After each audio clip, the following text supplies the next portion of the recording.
వానికి ఎన్ని గ్లాసులు నీళ్ళు అయ్యాలో కూడా నేర్పించలేదేటబ్బా. ఈ నన్ను పెళ్లి చేసుకున్నాడా, నేను ఈయన దత్తత తీసుకున్నానా? ఇక్కడ జరుగుతున్నవన్నీ ఎందుకో ఈవిడ కూతురుతో చెప్తుంది. అదేమన్నా జడ్జి లిటిల్ ప్రిన్సెస్ అని చెప్పి ఇల్లు జైల్లో కూడా అర్థం కావట్లేదు.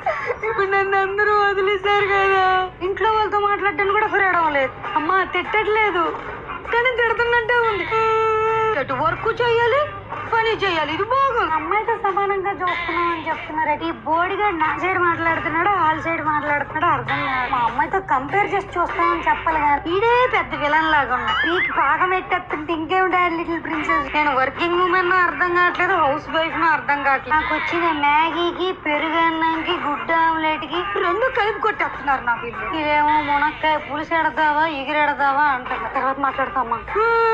వీళ్ళు మొహాలు చూస్తుంటే నొల్లు మండిపోతుంది, బయటికి నవ్వలేక వస్తున్నాం. వీళ్ళెందుకు అందరితో కంపేర్ చేస్తున్నారు నాకు అర్థం కాదు. అమ్మ తర్వాత మాట్లాడుతున్నాం. వీళ్ళు తినేదే నేను తింటున్నాను, నేను తినేదే వీళ్ళు తింటున్నాను.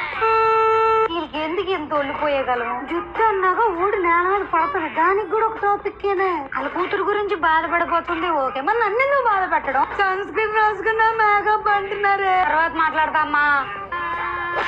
అంతకుముందు ఏమైనా యాక్టింగ్ స్కూల్లో పనిచేసిందో ఏమో తెలియదు. సరే తర్వాత మాట్లాడు. వాళ్ళతో మాట్లాడద్దు వీళ్ళతో మాట్లాడద్దు అని పెంచి ఇదేదో వీళ్ళ డబ్బులతో ఆర్డర్ పెట్టుకున్నట్టు ఎంత ఫీల్ అయిపోతున్నారేటి. వీళ్ళు ఎవరో కూడా తెలియని వాళ్ళ దగ్గర పంపించేస్తున్నారు. కొత్త ఎవరితో మాట్లాడొద్దు అంటారు కదా, ఇక్కడ అందరూ కప్తాలేనే. గ్లాస్